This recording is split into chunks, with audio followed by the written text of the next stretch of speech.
안녕하세요. 저는 회사에 다니고 있는 30대 초반의 여성입니다. 이곳에 올라오는 사연이 다 비슷비슷하겠지만 저는 정말 겉으로 봐서는 알아차릴 수가 없는 인간에게 속아서 결혼할 뻔했습니다. 아마 지금도 그 인간을 여러분 앞에 데려다 놓고 사기꾼인지 아닌지 확인해 보시라고 하면 쉽게 사기꾼이라고 생각하지 못하실 거예요. 그만큼 겉으로나 조건으로나 의심이 가지 않던 놈이었거든요. 그런 놈을 제가 어떻게 하다가 구사일생으로 나쁜 놈인 걸 알아냈는지 오늘 얘기해 보겠습니다. 저희 아빠는 교회를 운영하시는 목사님이셨습니다. 아빠는 청렴한 목회자로 사람들에게 존경을 받는 사람이었고 저 역시 그런 아빠를 존경하기도 했어요. 하지만 그것은 아빠를 목사로서 한 사람으로서 존경하는 의미였지 한 가정으로서 존경하는 것은 아니었습니다. 사람이 완벽할 순 없는 건지 밖에서는 늘 칭송받는 아빠가 한 집안의 가장으로서는 그렇게 좋은 사람이 아니었거든요. 누구보다 열심히 목회 일을 하던 아빠는 종교인으로서 살다 보니 벌이가 많은 편이 아니었습니다. 설령 큰돈이 생긴다고 해도 그건 우리 가족을 위한 것이 아닌 더 어려운 사람들을 위한 몫으로 돌아가야 했죠. 그래서 우리 가족들은 항상 아주 기초적인 생활을 유지하는 것 이외에 다른 선택지나 사치스러운 건 생각할 수도 없었어요. 아빠는 아빠대로 목회에 힘쓰시고 엄마는 목사 사모님으로서 아빠와 교회 일을 돕느라 생산활동을 할 수 없었고 그렇다 보니 우리 집 형편은 늘 모자라고 가난할 수밖에 없었는데 그래서 저는 다른 친구들이 다 다니는 학원은 고사하고 학교에서 돈이 드는 방과 후 학습, 수학여행 같은 행사에 대해 부모님께 얘기를 꺼내기도 어려울 정도였습니다. 그것뿐만이 아니라 저는 생일 선물이라든지 외식이라든지 보통 아이들이 흔히 부모님에게 바라는 것들을 바랄 수 없는 환경에서 자라야 했죠. 부모님 입장에서는 제가 목회자의 자녀로서 근검절약해야 하는 게 당연하다 생각하셨을지 모르지만 제가 아빠에게 가진 불만은 그것뿐만이 아니었습니다.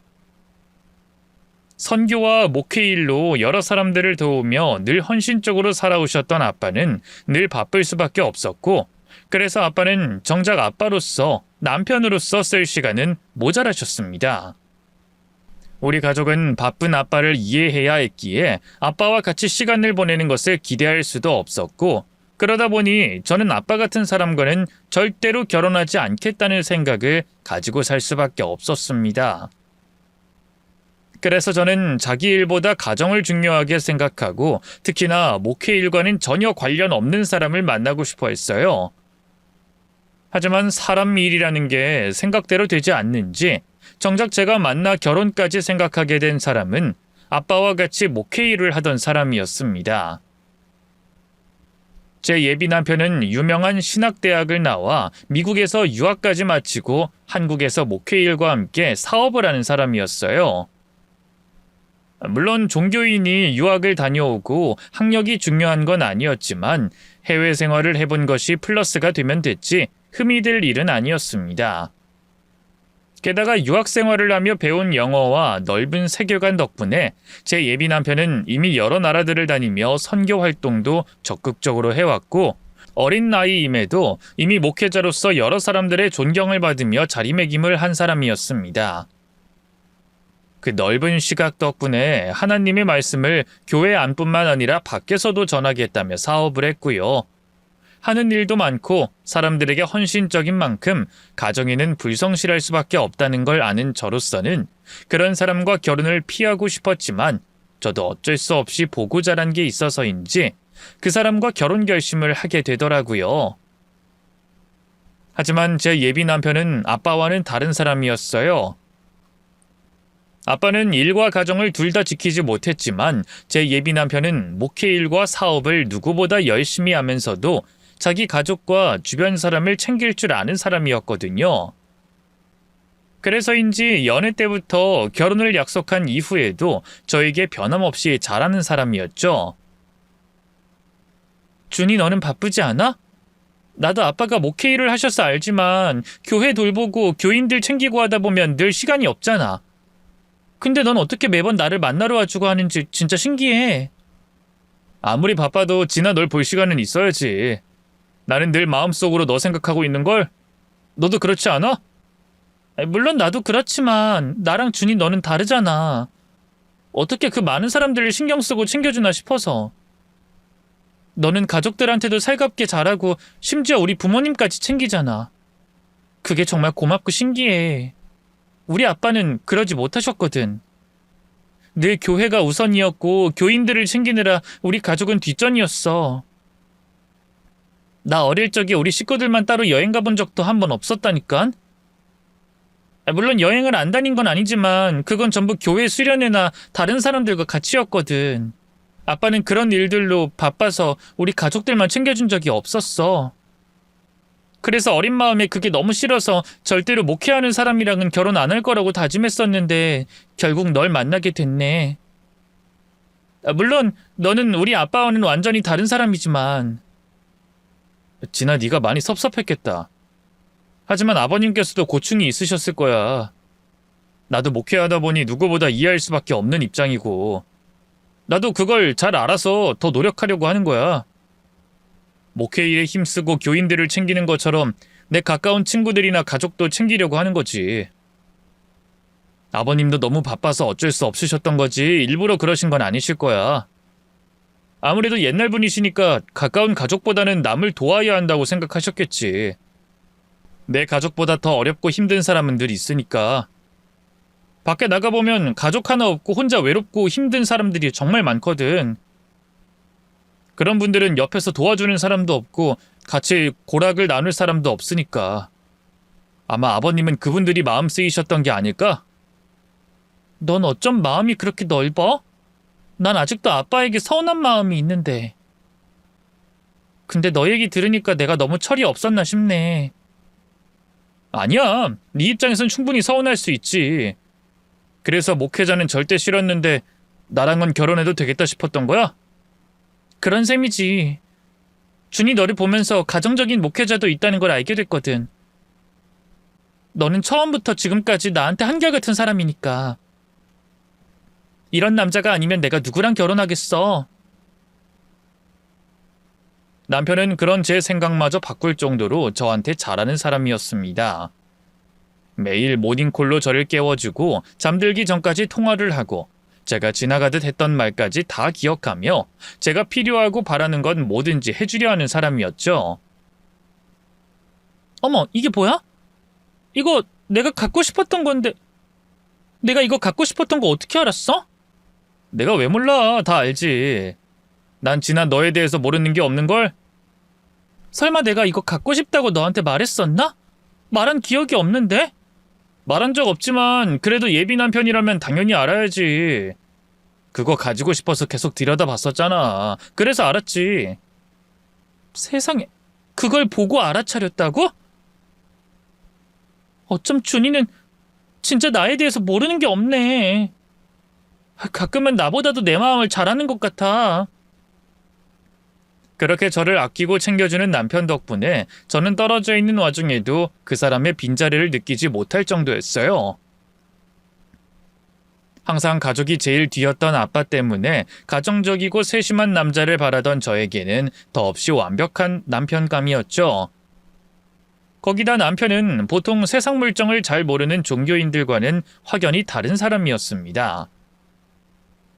저희 아빠만 해도 목회 활동만 하시느라 경제적인 관념이나 세속적인 문제들에 대해서는 어려움을 겪으셨는데 회사를 운영해서 그런지 그런 쪽에도 밝았죠.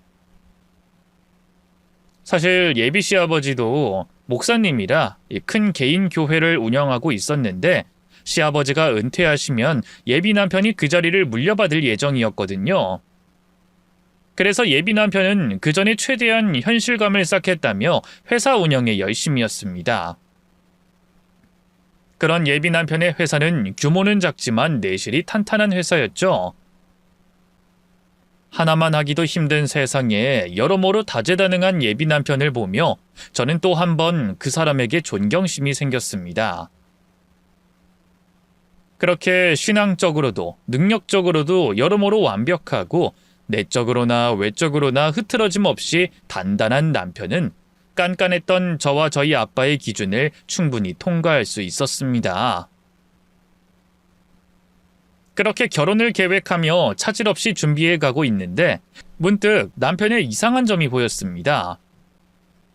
제가 바라는 일이라면 그게 뭐든지 어떻게든 해주려고 노력하는 사람이 유독 해외여행을 꺼리더라고요. 우리 신혼여행으로 이번에 하와이나 당신 유학했던 곳으로 갈까? 미국? 글쎄, 미국은 너무 멀지 않나? 멀긴 해도 이럴 때 아니면 언제 가보겠어. 나 예전부터 미국 한번 다녀오고 싶었단 말이야. 네가 나 가이드도 해주고 좋잖아. 어? 아니 난 별로 안 가고 싶은데. 진아 네가 안 겪어봐서 그렇지 미국 생각보다 볼 거 없어. 땅덩어리가 넓어서 여기저기 다니기도 어렵고 도시는 복잡하고 시골은 심심하고 그렇거든. 그리고 미국 물가가 워낙 비싸서 돈이 한두 푼 드는 것도 아니고 우리 결혼 자금도 생각하려면 신혼여행에 너무 큰 돈 쓰기는 좀 그렇지 않아? 그런가? 하긴 뭐 미국을 갑자기 결정할 만한 일은 아니긴 하다. 난 그냥 준이 네가 미국에 대해 잘 알 것 같아서 그렇게 생각해봤거든. 그리고 사실 나 미국 유학 시절에 너무 고생을 많이 해서 혹시라도 그때 기억이 떠오를까봐 좀 그렇네. 뭐? 왜? 미국에서 무슨 안 좋은 일이라도 있었어? 아니 뭐 대단한 일은 아니고 그냥 유학생들이 겪는 흔한 고충들 있잖아. 동양인이라고 차별을 받기도 하고 괴롭힘 당하기도 하고. 요즘은 세상이 바뀌어가고 있어서 좀 다르겠지만 내가 유학하던 시절만 하더라도 아직은 인종차별이 많이 흔했거든. 그때는 길을 걷다가 갑자기 모르는 사람들에게 욕을 먹고 시비 걸리는 일들이 워낙 많았어. 어머, 그런 일이 있었어? 그런 얘기를 안 해서 난 몰랐어. 미안해. 그런 일이 있는 줄도 모르고 난 괜히 눈치 없이 미국 얘기나 꺼냈네. 아니야. 내가 말을 안 했는데 진아 네가 어떻게 알겠어. 진아 네 잘못은 아니지. 근데 왜 나한테 말 안 했어? 미리 말했으면 나도 조심하고 신경 썼을 텐데. 아니, 뭐 좋은 얘기도 아니고 다 지나간 일이라 나도 별 생각이 없었어. 근데 갑자기 여행을 가려고 생각하니 그때 생각이 들어서 말이야. 나중에 시간이 좀 더 지나면 몰라도 아직은 여행 갈 마음의 준비가 안 된 것 같아. 알았어. 미안해 준아. 내가 좀 더 세심해야 했는데 난 괜찮으니까 네가 괜찮아질 때까지 미국 여행은 가지 말자. 이해해줘서 고마워. 괜히 진아 너한테 미안하네. 남편이 미국 유학을 했었기에 저는 나중에 같이 미국 여행을 갔으면 좋겠다고 생각했었습니다. 저는 어릴 적부터 미국 문화에 동경이 있었고 예비 남편은 그 시절 추억이 있을 테니 같이 가서 경험하고 싶었거든요. 그래서 신혼여행을 맞아 같이 미국으로 여행을 다녀오면 어떨까 했는데 예비 남편이 유학 시절 기억이 마냥 좋진 않다며 미국 여행을 내키지 않아 하더라고요. 남편의 유학 시절 이야기를 자세히 들은 적이 없다 보니 전 그 사람에게 그런 고충이 있는 줄은 몰랐어요. 하지만 꼭 미국이 아니더라도 남편은 해외여행에 대해서 꺼리는 것 같았습니다. 이제 정말 신혼여행지 정해야 할 것 같은데 우리 신혼여행은 어디로 가는 게 좋을까? 준이 너 선교활동 하느라 동남아도 자주 갔었지? 거긴 어때? 친구들한테 들어보니까 세부도 좋고 파타야도 좋다고 그러던데. 아, 요즘엔 나트랑도 인기가 많지? 동남아는 가깝고 물가도 싸고 괜찮지 않아? 글쎄. 나야 동남아를 자주 다녔어도 선교하러 갔던 거라 관광은 해본 적이 없어서 잘 모르겠네. 근데 동남아는 좀 위험한 것 같은데? 총기 사고도 많이 나고 우범 지역도 많잖아. 여러모로 걱정스럽지 않나? 그런가? 그럼 너 또 선교활동한 곳이 어디였지? 어쨌든 네가 간 곳이 여행하는 것도 좋고 너 선교활동할 때 있었던 곳도 들리면 좋지 않을까? 에이, 별로. 그래도 우리 신혼여행인데 갔다가 또 선교활동 할 일 있어.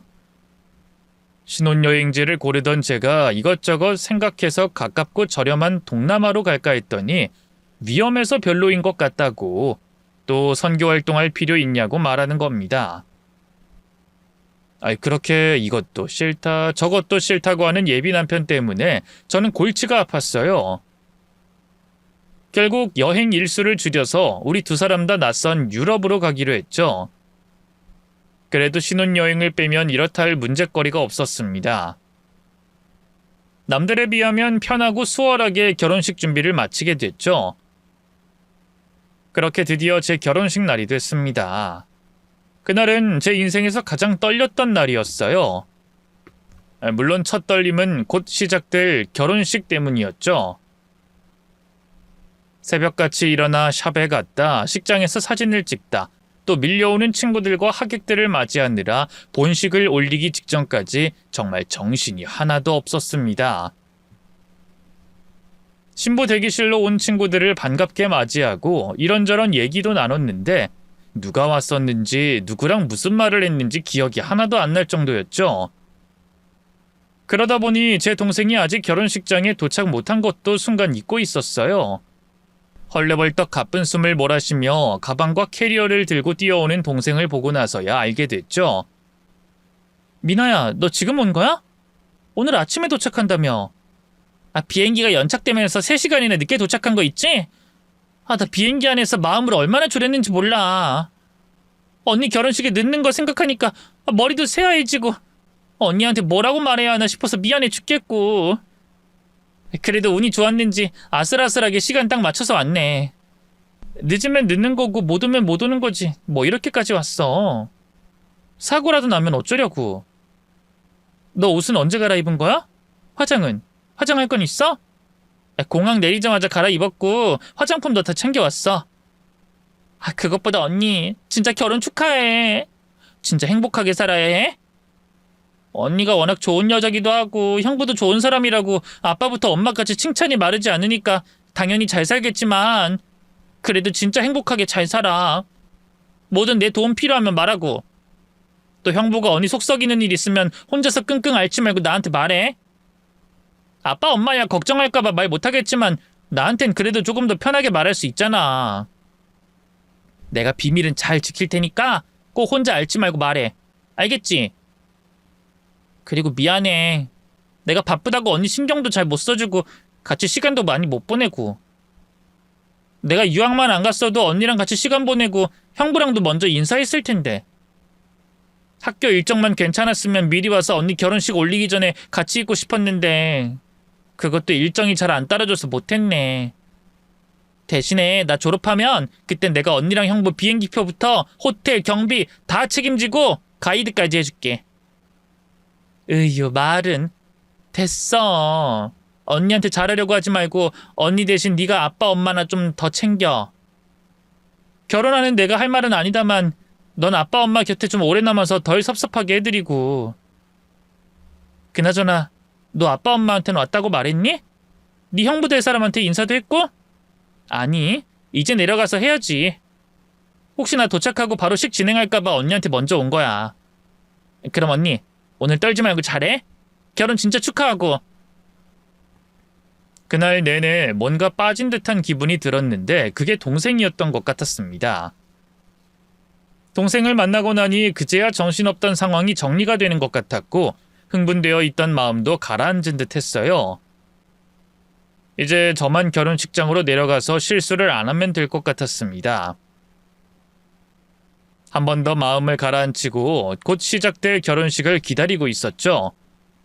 그런데 조금 전 내려간다던 동생이 다시 신부 대기실로 들어오는 거예요.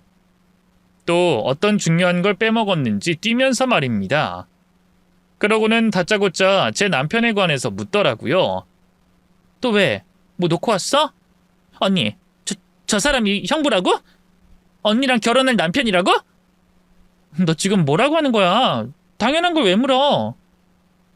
근데 너 형부 처음 봐? 그렇지. 준이가 사진을 찍는 걸 싫어해서 못 봤겠구나. 근데 왜? 너 아는 사람이야?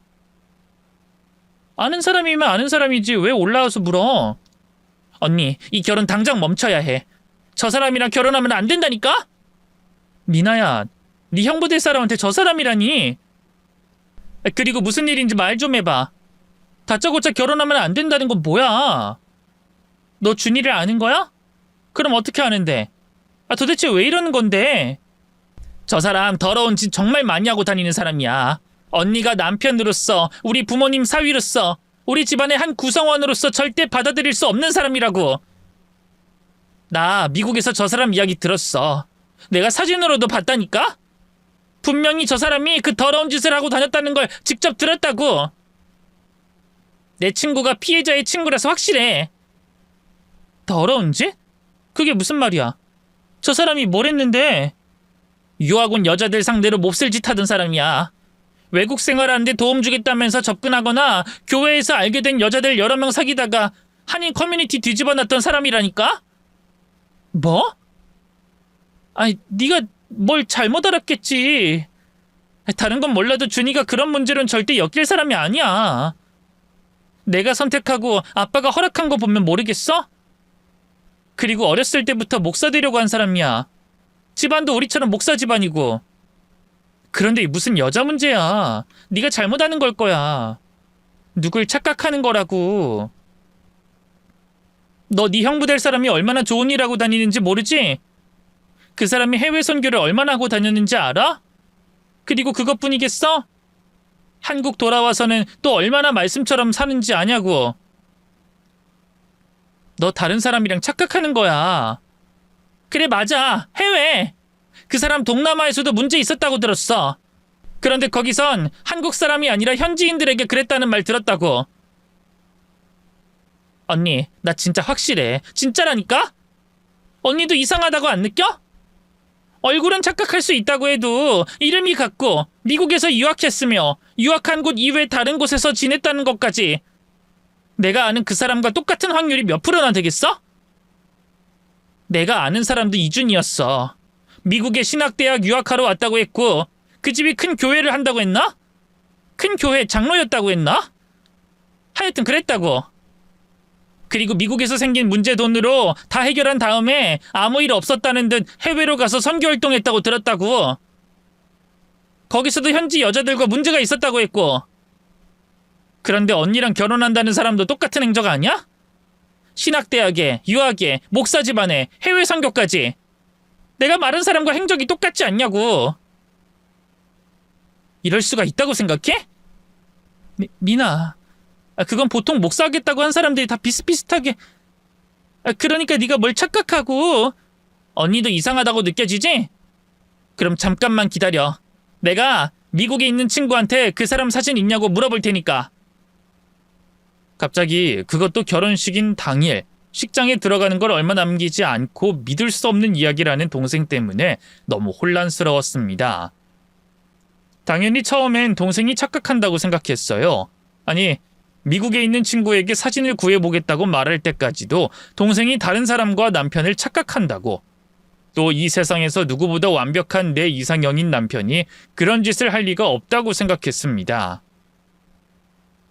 어쩔 수 없이 불안한 마음을 가지고 있었지만 동생이 말한 인간 쓰레기와 내 남편은 절대 같은 사람이 아닐 거라고 생각했죠. 그냥 동생이 빨리 사진을 받고 착각한 거라는 걸 확인하고 싶은 마음뿐이었어요. 정말 만에 하나 남편이 그 인간 쓰레기가 맞다면 제가 견딜 수 없을 것 같았거든요. 그래서 아니라는 걸 믿고 싶었습니다. 그런 저에게 동생은 눈치를 보다 말을 걸어왔죠. 언니, 이 사람 목 뒤에 큰 점 있지? 어? 점? 점이 있긴 한데 목 뒤에 점이야 누군들 있을 수 있잖아. 그리고 크고 작다는 것도 사람마다 기준이 다르고. 왜? 그 사람도 목 뒤에 점이 있어? 언니, 너무 놀라지 말고 이거 봐봐. 헉! 이 사진을 미국에 있는 네 친구가 보냈다고?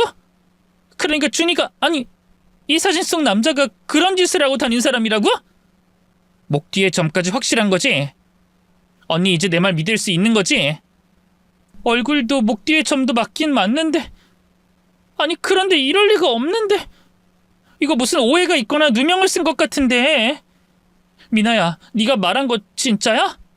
아니 왜 사람들 중에 억울하게 누명 쓰는 경우도 있잖아. 집안에 돈 있고 또 사람이 착하고 그러면 이상한 사람들이 꼬이고 그러기도 하잖아. 그러다 보니까. 언니, 이 정도면 언니도 현실을 부정만 할 게 아니잖아. 확실하다니까? 피해자들도 있어. 시간은 좀 걸리겠지만 이 인간한테 당한 피해자들도 연락해서 무슨 일이 있었는지 직접 들을 수도 있다고. 언니, 이 사람 만난 거 언니 잘못 아니야. 이 사람이 작정하고 속인 거 아니야. 그러니까 언니도 아빠도 엄마도 속았던 거지. 지금 중요한 건 이 결혼 지금 당장 중단하는 거야. 내가 내려가서 아빠 엄마한테 말할 테니까 언니는 결혼식 관계자 찾아서 식을 못하게 됐다고 해. 동생은 이 결혼을 지금 당장 중단해야 한다며 설명하는데 정작 결혼식의 당사자인 저는 정신을 놓고 멍하니 있었어요. 동생이 하는 말은 물속에서 이야기를 듣는 것처럼 먹먹하게 들려왔고 동생이 알려준 충격적인 진실도 둥둥 떠다니는 거짓말 같아 도저히 믿어지지 않더라고요. 이게 결혼식 부담감으로 꾸는 악몽인가 싶을 정도로 현실 감각이 떨어져 있었습니다. 이 세상에서 가장 확실하다고 생각했던 사람이 모두 거짓이고 거기다 수많은 죄악을 저질러 왔다는 사실에 충격이 너무 커서 정신이 나가버렸던 거죠. 그런데 그때 넋이 나가 있던 저를 한 번에 끼우는 목소리가 들려왔어요. 결혼식장 직원분께서 준비할 시간이라며 제 방에 들어와 말한 거죠. 그 목소리를 듣고 내가 악몽을 꾸는 게 아니라는 걸, 방금 전까지 결혼식에 들떠 있었던 신부였다는 걸 다시 깨달았습니다. 그제야 먹먹하던 귀가 뚫리며 저를 걱정하는 동생의 목소리가 또렷이 들렸어요. 그리고 안개가 낀 것처럼 뿌옇던 제 시야도 깨끗해졌죠. 시야가 깨끗해지며 제 눈에 가장 먼저 들어왔던 건 제가 입고 있던 드레스였습니다. 남편이 10년 뒤, 20년 뒤, 또 평생 리마인드 결혼식을 하자며 직접 고르고 사준 순백색의 드레스가 말이죠. 그런데 그땐 그 순백의 드레스가 온갖 더러운 게 묻은 걸레짝처럼 느껴졌습니다. 마치 제 눈에 환각이 보이는 것처럼 순백색의 드레스가 잔뜩 때 묻은 드레스로 보였어요. 저는 미친 사람처럼 제가 입고 있던 드레스를 벗다 못해 찢어버렸습니다. 소리를 지르며 드레스를 찢고 벗어버린 저는 신부 대기실을 뛰쳐나왔어요. 그땐 저도 제정신일 수가 없었으니까요. 제가 알고 있던 사람과 정반대인 남편의 과거로 인해 이 세상에 믿을 수 있는 게 없다고 생각됐고 그 결혼을 선택한 모든 게 끔찍하고 더럽게만 느껴졌습니다. 그래서 뛰쳐나왔던 저는 출구도 제대로 찾지 못하고 계속 뛰어다녔어요. 그때 따라 나온 동생이 절 붙잡고 안아주며 진정시켜줬죠. 동생 품에서 안기고 나서야 저는 겨우 진정할 수 있었고 정신을 차릴 수 있었어요. 언니 괜찮아. 다 괜찮을 거야.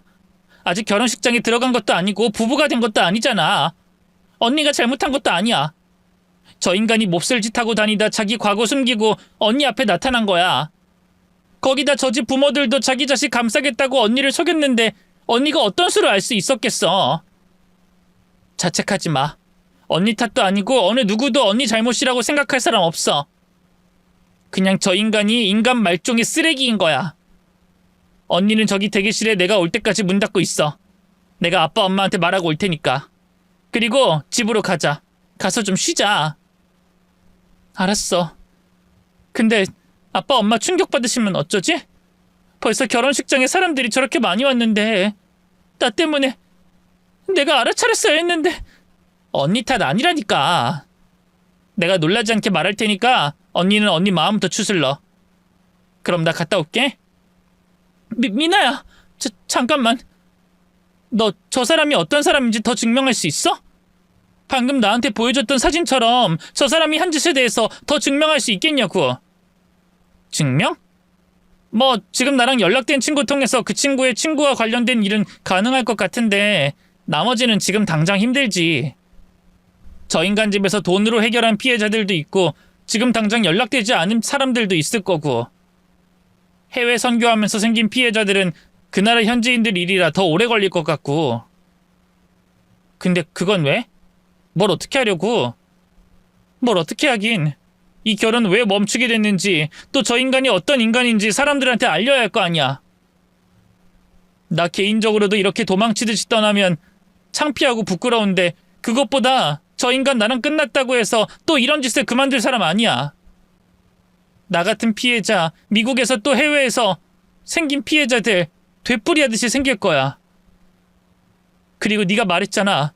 저 인간 부모들이 자기 자식 감싸고 있다고. 그게 용납이 되니? 대형 교회 목사랍시고 자기 아들까지 목회 공부했답시고 사람 좋은 척, 하나님의 말씀대로 사는 척하고 사는데 완전 아니잖아. 이보다 더 나쁜 인간들이 없잖아. 그런 인간들 실체를 다 밝힐 수 있는 기회야. 내가 그냥 도망가고 이대로 파혼하면 두 번 다시 이런 기회 없어. 교회를 찾아가면 저 사람들을 선한 목회자라고 믿은 교인들에게 제지당할 거고, 저 인간 회사를 찾아가도 똑같이 날 막을 거라고. 아니, 날 이상한 여자 취급하면서 고소하겠지.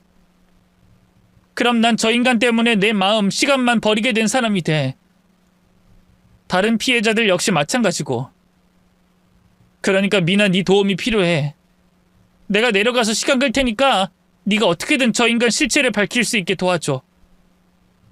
다른 나라에서 벌어진 일은 나중에 밝히더라도 미국 유학 중에 생긴 일이라도 증명할 수 있게.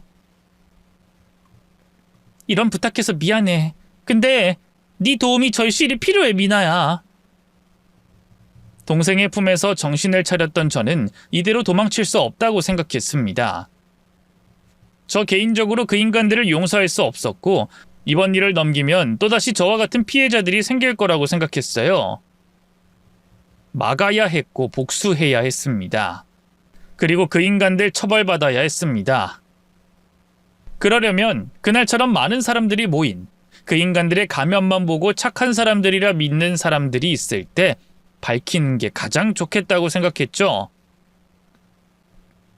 저는 생각을 바꿔 도망치지 않고 결혼식을 올리며 시간을 끌기로 했어요.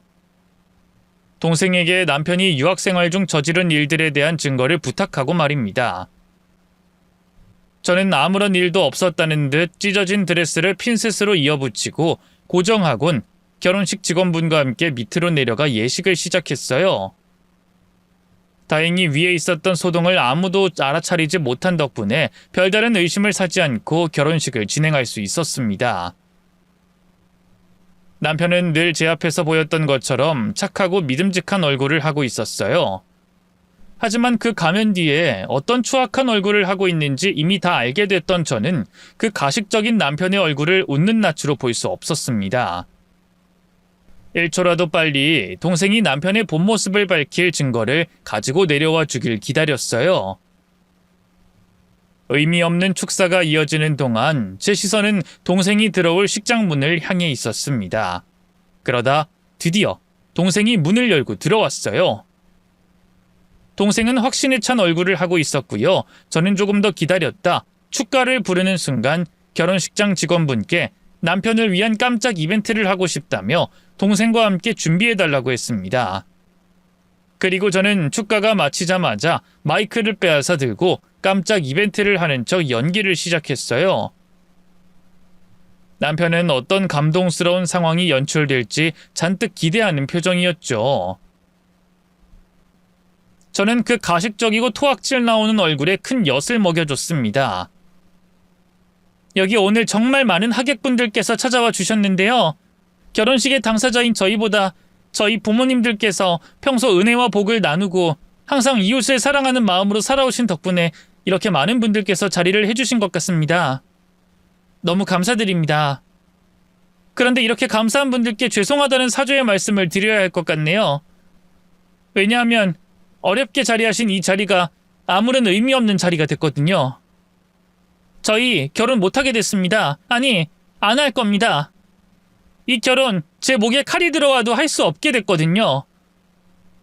여기 계신 분들께서는 오늘 이 결혼식의 신랑인 이준이라는 사람에 대해서 어떻게 알고 계십니까? 어떤 사람이라고 생각하시나요? 은혜가 충만한 대형 교회의 담임 목사 자제, 국내 신학대학과 유학까지 마치고 해외 여러 나라를 돌아다니며 선교 활동을 하는 희생적인 엘리트 젊은 목회자. 또는 하나님의 말씀을 교회 안에서만이 아니라 밖에서도 알리겠다며 사업까지 하고 있는 청년 사업가. 아마 여러분께서는 이 사람에 대해서 떠올리면 좋고 긍정적인 모습만 떠오르실 겁니다. 제가 생각하기에도 그런 사람이었고요. 더욱이 저에게는 배우자로서의 수많은 믿음직한 모습을 보여주기도 했고요. 그래서 목회자와는 결혼하지 않겠다는 제 오랜 결심을 꺾은 사람이었고, 어느 사람보다 깐깐한 저희 아빠의 마음을 단번에 사로잡을 수 있었던 거죠. 네, 저도 그랬습니다. 여러분들처럼 말이죠. 바로 조금 전까지는. 그런데 저는 그 모습이 모두 가면이었다는 걸 알게 됐습니다. 이 사람이 지금까지 무슨 짓을 해왔으며 또 그런 아들의 허물을 감추기 위해 대형 교회의 목사라는 사람이 악행을 하는 것까지 알게 됐죠. 무슨 말씀인지 궁금하실 테니 바로 설명해 드리겠습니다. 여기 계신 분들 중 아실 분들은 아시겠지만 제 동생은 지금 미국에서 유학 중에 있습니다. 바쁜 유학 생활로 지금까지 한국을 못 들어오다 바로 오늘 언니 결혼식에 겨우 맞춰서 도착했죠. 그런데 놀랍게도 제 동생이 오늘 처음 본 형부를 본 적 있다고 하더군요. 그것도 유학생활 중에 말입니다. 이미 한인 커뮤니티에서는 꽤나 유명한 사람이라고 했습니다. 목회하는 목사로서뿐만이 아니라 인간으로서 저질러서 안 되는 짓을 했다고 말이죠. 이준 저 인간 유학생활하며 여러 여자친구를 사귀었을 뿐만 아니라 그 여자들을 성착취하고 유린까지 했다고 합니다. 제 갑작스러운 행동에 결혼식장 안에 있던 사람들 모두 술렁이기 시작했어요. 그 중에서 가장 놀라고 당황스러워했던 건 남편과 예비 시부모였고요. 하지만 자기들이 직접 벌인 짓이라서 그런지 대처 또한 빨랐습니다. 아직은 저를 붙잡을 수 있는 줄 알고 이 모든 게 다른 사람들의 시기로 생긴 헛소문이라고 했죠. 진아야, 내가 이럴까봐 유학생활하면서 알게 된 사람들 소개 안 해주려고 한 거야. 네가 네 동생에게 들었다는 그 이야기 전부 근거 없는 헛소문이야. 날 시기하던 사람들이 만들어낸 말이라고. 여러분, 이 이야기 예전부터 돌던 헛소문입니다. 목사 아들인 제가 아르바이트도 하지 않고 경제적으로 불편한 것 없이 유학생활하는 걸 보고 목사 자식이 돈이 있다며 목사는 자기 주머니에 있는 것도 내줘야 하는 사람 아니냐며 그런 말도 안 되는 잣대로 절 시기하고 미워하던 사람들이 만들어낸 소문이라고요. 만약 제가 유학생활 중 그런 문제가 있었다면 학교 생활을 끝마칠 수 있었겠습니까? 그런 일이 있었다면 어째서 왜 피해자들이 제 앞에 저희 아버지 교회 앞에 나타나지 않죠? 그 소문이 사실이라면 저와 아버지께 큰 피해를 줄 수 있는데 말입니다. 이건 전부 거짓된 소문일 뿐입니다. 진아야, 네 동생이 뭘 잘 몰라서 그러는 거야. 이젠 내가 거기 있지 않으니까 해명할 사람도 없어서 그 소문이 떠돌아다니는 거라고. 그리고 내가 그런 짓 할 사람이 아니라는 건 네가 가장 잘 알지 않아? 네가 보아온 내가 그런 사람이었어? 그래, 진아야. 그 얘기 전부 근거 없는 소문이야. 우리 준이가 그 소문 때문에 얼마나 힘들어했다고. 그렇다고 우리가 그 소문 낸 사람들을 찾아내서 어떻게 할 수 있는 것도 아니잖니. 네 이웃을 네 원수도 사랑하라는 말씀을 따르는 우리가 그럴 순 없지. 거기다 준이가 하지 않은 일인데 나서서 해명하고 다닐 이유가 어딨어.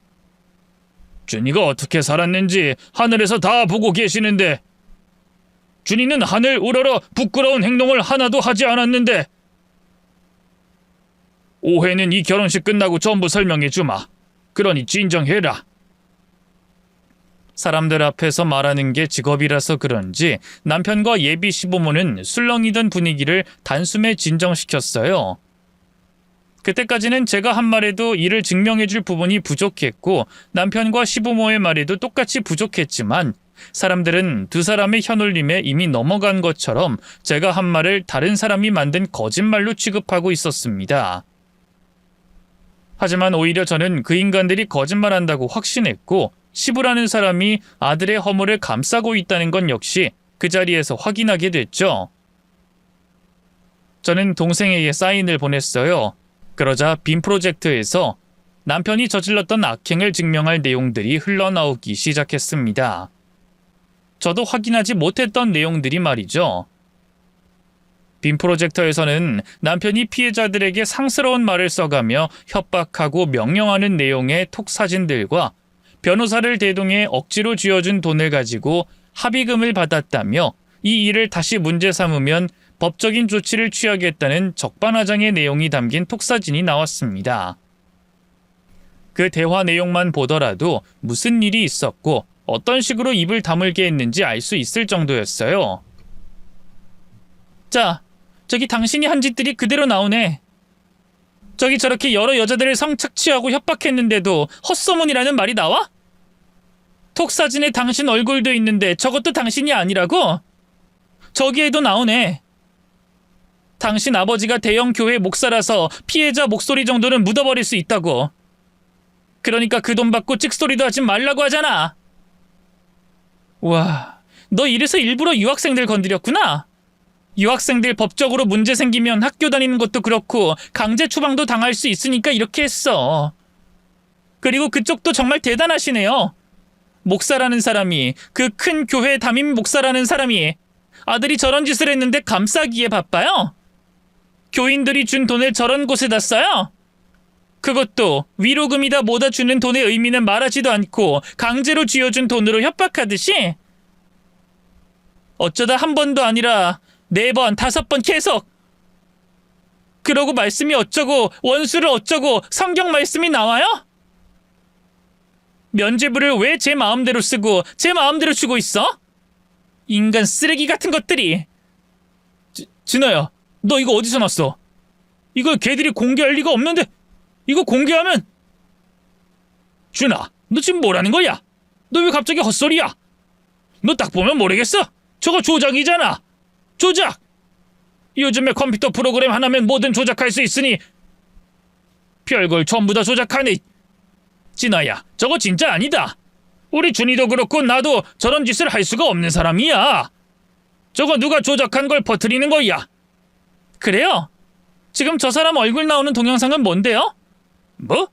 동영상? 저건 또 뭐야? 저건 또 언제 찍힌 거야? 저 사람 울면서 무릎 꿇는 거 보니까 피해자 여성한테 비는 건가 봐요? 저기 돈 주는 것도 나오네. 얘 미나야, 소리도 켜고 돌려봐. 뭐라고 하는지 나와야 이 사람들 말 못 지어낼 것 같으니. 통 내용이 조작이라며 딱 잡아떼던 시부는 아들이 나오는 동영상이 나오자 거짓말이 술술 나오던 말문이 막힌 듯 보였습니다. 거기다 동영상 소리까지 나오니 자기도 더는 어쩔 수가 없다는 듯 눈을 질끈 감았죠. 영상 속에서는 남편이 울며불며 용서를 비는 소리가 나왔거든요. 하지만 모두 계산되고 거짓된 행동이었죠. 피해자를 안심시키고 목적을 숨긴 돈을 건네주기 위해서 말입니다. 미안해. 내가 진짜 미안해. 근데 나 문제 생기면 안 된다는 거 너도 잘 알잖아. 너 우리 집 알지? 내가 너한테 저지른 집 밝혀지면 아빠 교회 일에 문제 생겨서 나 진짜 죽어. 당장 비행기 타고 와서 나 죽이려고 할 거라고. 내가 아빠한테 다 말하고 아빠가 교회 정리할 수 있게만 그때까지만 기다려주면 안 될까? 단 며칠만, 응? 그 며칠만 네가 기다려주면 내가 미국에서든 한국에서든 제대로 죗값 받을게. 죗값 받고 네가 하라는 대로 용서 빌게. 진짜야. 이렇게 하면 믿을래? 이거 소송에 필요한 돈이야. 이 돈으로 미국이든 한국에서든 소송하면서 필요한 데 써. 대신 며칠만 더 기다려줘.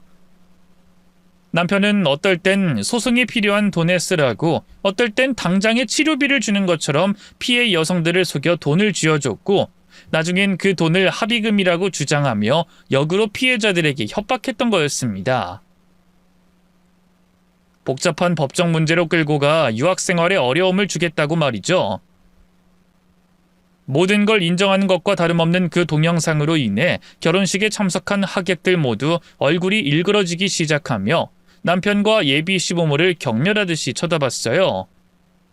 그러자 시부라는 사람은 어떻게든 상황을 수습해 보려고 AI 조작이라는 어이없는 말을 꺼내왔고, 남편은 제게 분노하면서 화를 내기 시작했죠.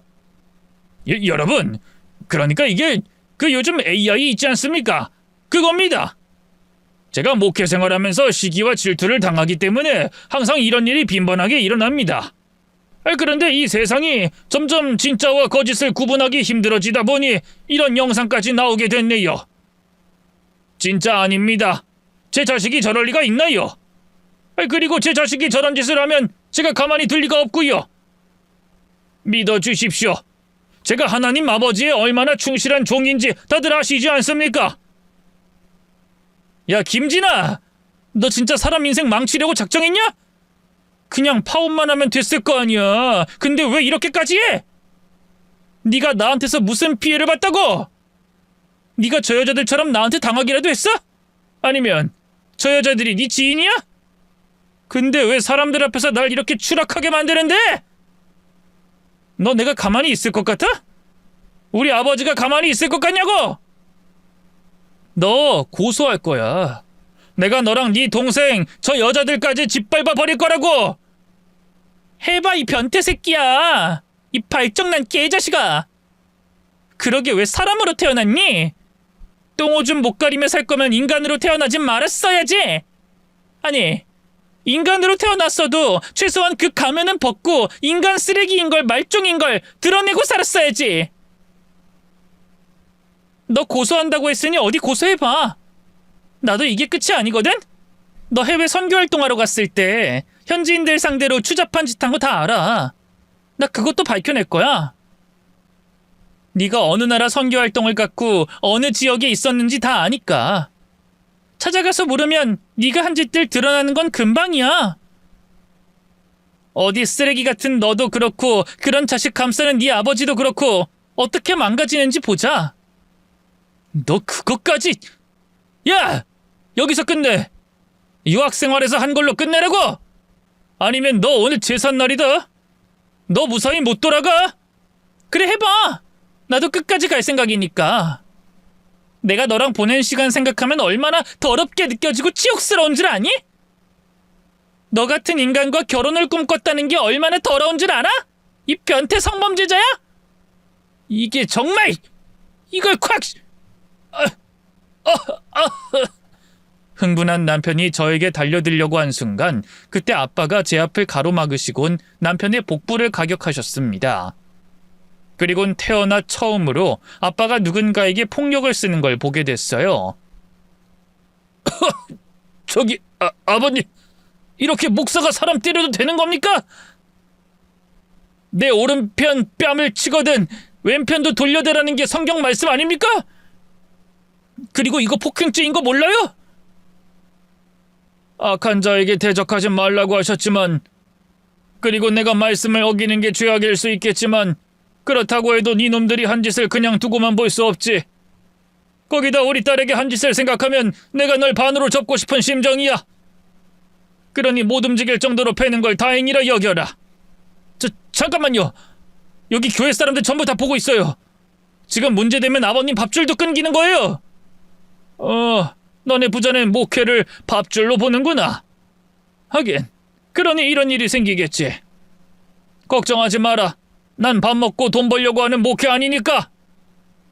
남편은 저희 아빠께 얻어터지느라 정신을 차릴 수가 없었고 시부모는 자신들의 정체를 알고 등 돌린 지인들과 교회 사람들을 붙잡느라 정신이 없었습니다.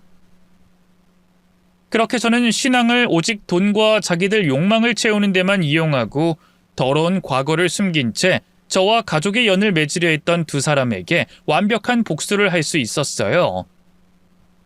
물론 그날의 소동이 끝은 아니었습니다. 그날 이후 저는 남편이 될 뻔했던 그 인간의 과거를 직접 찾아내기 시작했어요.